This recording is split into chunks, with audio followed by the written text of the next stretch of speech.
A ver, en la escuela seguro nos hablaron de los escalares, ¿no? Como la temperatura, y también de los vectores como la velocidad. Pero, ¿y si les digo que hay algo más? Un objeto matemático que es, digamos, fundamental, que describe todo, desde cómo se arma un cristal hasta la mismísima estructura del espacio-tiempo.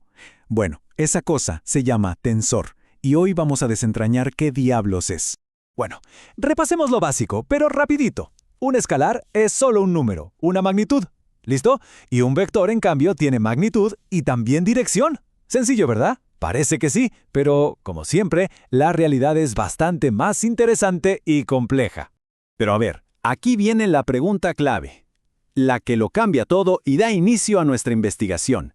¿Qué pasa? ¿Qué pasaría si dos vectores son proporcionales, pero no apuntan en la misma dirección? Ojo, porque es justo aquí donde la historia se pone de verdad interesante. Y para resolver este misterio, ¿saben qué? Vamos a empezar con algo que seguro nos suena familiar, la ley de Ohm. Este va a ser nuestro punto de partida para meternos en algo mucho más profundo. Ok, vamos a ver la versión vectorial en específico. Nos dice que la densidad de corriente, que llamamos J, es proporcional al campo eléctrico que se aplica, la E. Y esa constante que las une, la letra griega sigma, es la conductividad. O sea, tiene toda la lógica del mundo. Si se pone un campo más fuerte, pues se genera una corriente más fuerte. Hasta aquí, todo bien. Y ahora, una pregunta que parece simple, pero que no lo es para nada. ¿Cuántos números se necesitan para describir esa conductividad de un material?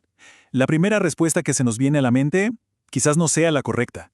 Pues la respuesta más intuitiva sería 1, ¿cierto? Y la verdad es que para la mayoría de los materiales más sencillos, eso es totalmente correcto. Con un solo numerito nos basta para saber qué tan buen conductor es. ¿Fin de la historia o no? Pero claro, a la naturaleza le encantan las excepciones. Y es que hay materiales como el grafito, por ejemplo, que son diferentes. Conducen la electricidad súper bien a lo largo de sus capas, pero si se intenta pasar a través de ellas, nada, muy mal.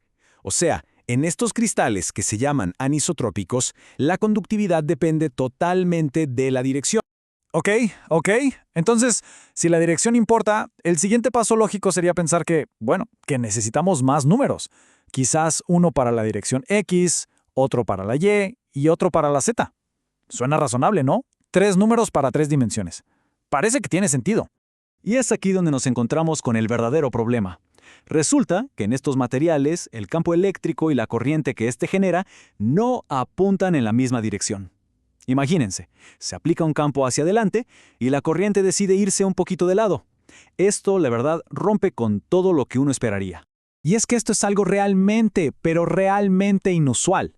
Pensemos en las ecuaciones de toda la vida, como fuerza igual a masa por aceleración. La fuerza y la aceleración siempre van en la misma dirección. Lo mismo con el momento y la velocidad. O sea, ver una ecuación vectorial donde los dos vectores no están alineados es, para muchísima gente, algo totalmente nuevo y hasta fascinante. Aquí está la revelación, la clave de todo. El problema real es que una entrada, un empuje en una sola dirección, puede generar salidas en múltiples direcciones a la vez. Y por eso es que nuestras ideas de usar 1 o incluso 3 números simplemente no alcanzaban, se quedaban cortas. A ver, vamos a desmenuzar esto paso a pasito para que se entienda bien. Imaginen que se aplica un campo eléctrico, pero solo en la dirección del eje X. ¿Qué pasa en estos materiales raros? Bueno, esto puede producir una corriente en el mismo eje X, la JX, pero al mismo tiempo también genera una corriente en el eje Y, la JY. O sea, una sola entrada está generando dos salidas distintas. Entonces, para describir este lío, un solo número ya vimos que no alcanza. Si se pone un campo en la dirección X, se necesita un valor que lo relacione con la corriente que sale en X y otro número para la corriente que se desvía hacia Y. Y claro, lo mismo pasa si se aplica el campo en Y. Al final, en 2 dimensiones necesitamos 4 números en total. Y la mejor forma de ordenarlos es en una matriz, así como esta. Y si llevamos esta misma lógica a las 3 dimensiones del mundo real, pues el patrón se repite. Ahora tenemos 3 posibles entradas para el campo eléctrico, y cada una de ellas puede afectar a los 3 componentes de la corriente. Así que necesitamos 3 por 3, o sea, un total de 9 números para describir completamente la conductividad. Bueno, a este objeto matemático, a esta cosa que relaciona 2 vectores y que, como vimos, necesita 9 números en 3 dimensiones para describirse, por fin le vamos a poner nombre. Es momento de quitarle la máscara. Esto, señoras y señores, es un tensor. Y ahora viene lo verdaderamente genial, porque aquí es donde todo encaja de una forma casi poética. Fíjense, un escalar necesita un solo número, o sea, n elevado a la 0. Un vector necesita n números, n a la 1. Y nuestro nuevo amigo, el tensor de conductividad, necesita n al cuadrado. ¿Se ve el patrón? Es una familia. Todos son tensores. Los escalares son de rango 0, los vectores de rango 1, y este de la conductividad es un tensor de rango 2. Entonces, una forma muy intuitiva de pensar en un tensor es como si fuera una especie de máquina. Una máquina a la que se le mete un vector por un lado y saca otro vector por el otro. Pero lo más importante de todo es que esta máquina funciona sin importar cómo pongamos nuestros ejes de coordenadas. A la naturaleza al final le da igual nuestros ejes X, Y y Z. La relación física es lo que cuenta. Y ojo, no vayamos a pensar que esto es solo una curiosidad matemática que sirve para la conductividad eléctrica y ya, para nada.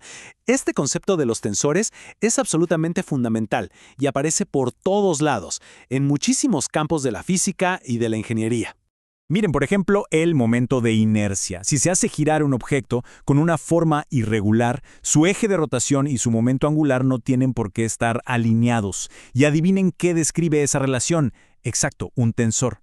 Pasa lo mismo con el estrés o esfuerzo mecánico. Si se aplica una fuerza en una cara de un material, puede que se deforme en otras direcciones. Y esa relación, una vez más, la describe un tensor. Pero esperen, que la cosa no se queda en el rango 2. Esta jerarquía sigue y sigue. Existen tensores de rangos todavía más altos, que sirven para describir fenómenos aún más complejos y fascinantes. Un ejemplo brillante de esto es el efecto piezoeléctrico. Es lo que pasa cuando se aprieta un cristal, o sea, se le aplica un esfuerzo y de la nada genera un campo eléctrico. Fíjense, aquí la máquina matemática está tomando un tensor de rango 2, que es el esfuerzo, y lo convierte en un tensor de rango 1, que es el campo eléctrico. Pues esa máquina, esa constante piezoeléctrica que hace la magia, es un tensor de rango 3. Ok, todo esto es fascinante sin duda, pero ¿cuál es la aplicación definitiva? ¿A dónde nos lleva toda esta idea en su máxima expresión? Pues la respuesta está nada más y nada menos que en el propio tejido del universo. Las famosas ecuaciones de campo de Einstein, que son nuestra mejor descripción de la gravedad, son en realidad ecuaciones tensoriales. Describen cómo la materia y la energía le dicen al espacio-tiempo cómo curvarse. Así que para terminar, pensemos en esto por un segundo. Si un tensor es, en esencia, la herramienta matemática perfecta para conectar vectores que no están alineados, ¿qué otra cosa podría describir la forma en que la gravedad estira y comprime el espacio y el tiempo, mezclando los unos con el otro? No hay otra forma. Es literalmente el lenguaje con el que se escribe el universo.